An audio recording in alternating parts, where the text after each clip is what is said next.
तर्पण शिव महापुराण की कथा सुनने वाले जरा ध्यान से सुनिएगा महाराज। पहले भी कथा में कहा 1 रुपए कमा रहे हो, 1.25 रुपए खर्च चल रहा है, घर में कोई बीमार बना हुआ है, घर में कोई तकलीफ आ रही है, कष्ट आ रहा है, तो केवल एक काम करना है कि हमें शंकर भगवान को 1 लोटा जल समर्पित करना।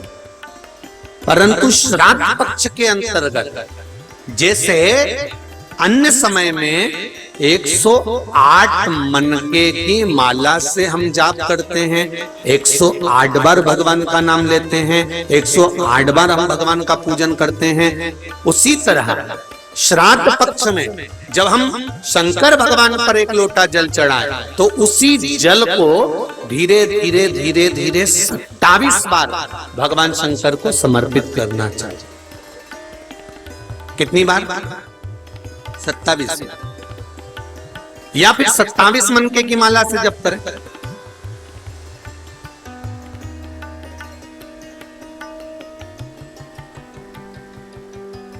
उसका फल क्या होगा? भगवान शिव अपने रूप रखकर इन पितरों को वो भाग देना चालू कर देते हैं।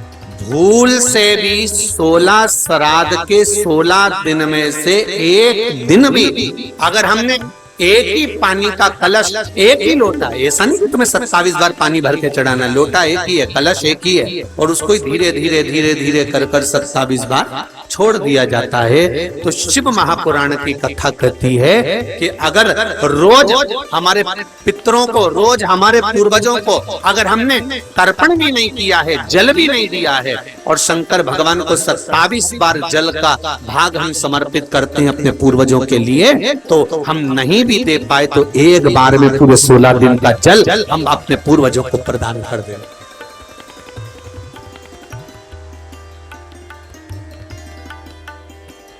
बहुत ध्यान दीजिएगा, जिसको लग रहा है कि मेरे घर में किसी ने बंधन है या मुझे ऐसा लग रहा है कि मेरा विकास नहीं हो रहा, मेरी उन्नति की ओर नहीं बढ़ पा रहा, सारे उपाय कर लिए और मैं उन्नति की ओर नहीं बढ़ रहा, तो श्राद्ध पक्ष चल रहा है, 16 दिन श्राद्ध के चल रहे हैं।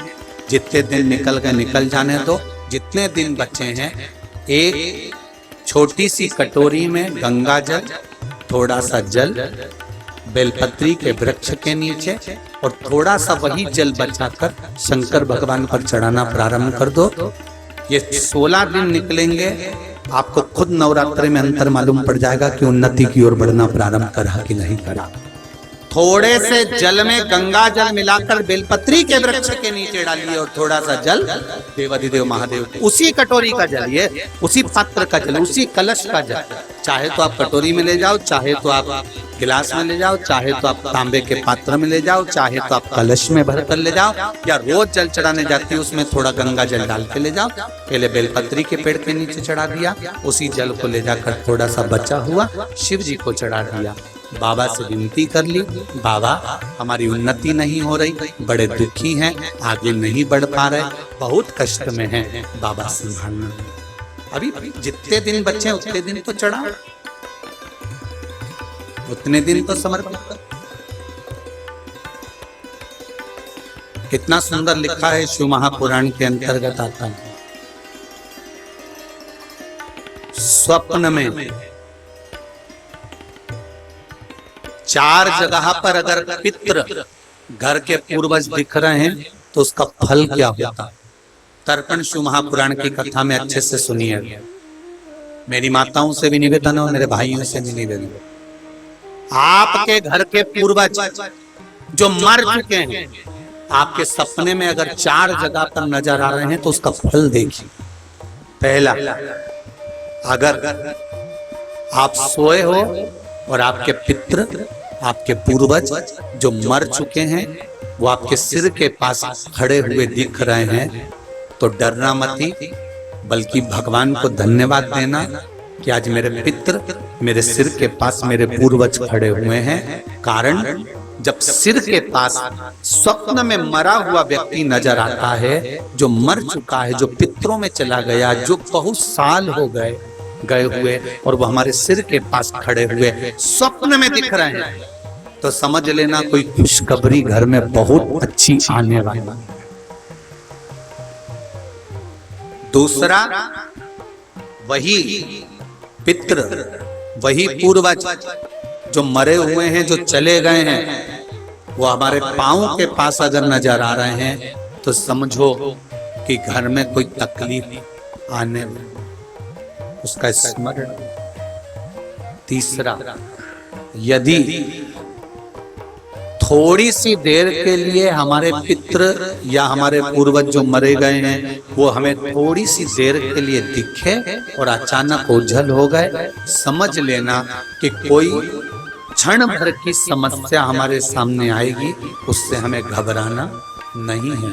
और चौथा, किसी पेड़ पर या घर के अंदर, घर के बाहर नहीं, घर के अंदर या किसी वृक्ष पर हमारे पूर्वजों को हमने स्वप्न में देखा है तो समझ लेना कि हमारी उन्नति की सीढ़ी बढ़ने वाली है, कोई अच्छा काम हमारी ओर। अब कई लोग कहते हैं हमारे को पितृ दिख रहे हैं, हमारे मरे हुए दादाजी दादी जी वो मर गए तो हमको दिख रहे हैं। गुरु जी कैसा होता है? शिव महापुराण की कथा कहती है, गर्ग संहिता कहती है, स्कंद पुराण कहती है। आप ध्यान तो दो कि पूर्वज पितृ कभी बुरे नहीं होते, कभी बुरे नहीं।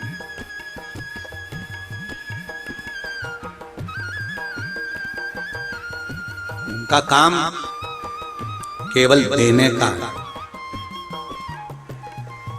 मृत्युलोक, चंद्रलोक, चंद्रलोक के ऊपर है पितृलोक। पितृलोक कहां पर है? चंद्रलोक के। पितरों का काम क्या है?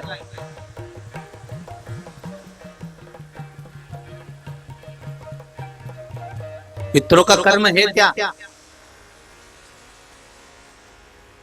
जब कोई मर जाता है, इसको दूसरे शरीर में भेजा जाता है जीवात्मा को, उस जगह पर पितृ क्या करते हैं? पितरों का काम क्या है? पितरों का कर्म क्या है? भगवान विष्णु का काम है, ब्रह्मा जी को आदेश दिया, ब्रह्मा जी ने सृष्टि का निर्माण करा, शिव जी ने समय समय पर इसका वर्णन कर संहार किया।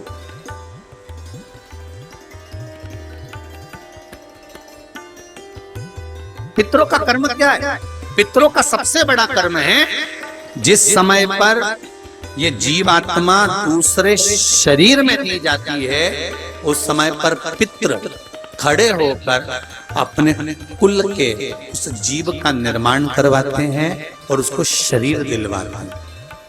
अगर कोई हाथ से, पैर से, आंख से, कान से, शरीर से कोई विकलांग अगर जन्म लेता है, माता के गर्भ से कोई बच्चा जन्म लिया, उसका पाँव ठीक नहीं है, उसका हाथ ठीक नहीं है, उसका कान ठीक नहीं, चेहरा ठीक नहीं, आंख ठीक नहीं, मुंह ठीक नहीं, तो ये कोई दूसरा नहीं करता, ये हमारे पितृ करते हैं। जब वो निर्माण करवाते हैं तो देखते हैं कि पूर्व समय में इसने क्या कर्म करा है, तो इसको शरीर कैसा मिलना चाहिए,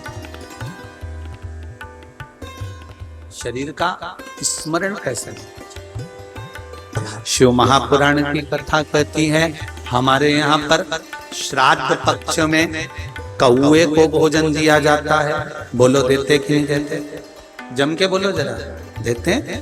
गौ माता को भोजन दिया जाता है, स्वान को भोजन दिया जाता है, किसी भिक्षुक ब्राह्मण, कोई भूखा, कोई साधारण कोई व्यक्ति को भोजन दिया जाता है।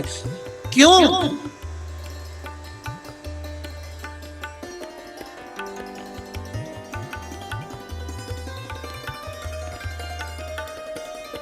केवल श्राद्ध, इसके पीछे साइंस का ये नहीं कि केवल ब्राह्मण अपनी मर्जी से इसको बोल दिया कि कौवे को भोजन देना चाहिए, गौ माता को भोजन देना चाहिए, स्वान को भोजन देना चाहिए, विद्वत ब्राह्मण जन को भोजन देना चाहिए। केवल ब्राह्मण ने या हमारे शास्त्रों ने केवल किसी के पक्ष की बात नहीं लिखी, इसके पीछे साइंस का रीजन भी है। आप अंदाजा लगाइए, कौवा श्राद्ध पक्ष में जो भोजन करता है, कौवा श्राद्ध पक्ष में अगर थोड़ा सा मीठे का भोजन करता है तो कौवा श्राद्ध के भोजन को खाने के बाद, मीठे भोजन को खाने के बाद पीपल के वृक्ष पर बैठता है।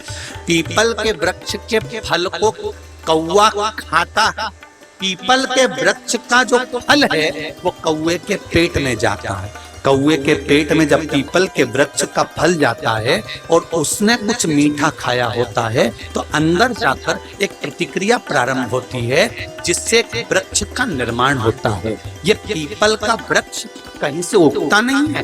कौवा उड़कर पीपल के फल को खाने के बाद, श्राद्ध का मीठा भोजन खाने के बाद उदर में एक प्रतिक्रिया से एक बीज उत्पन्न हो जाता है।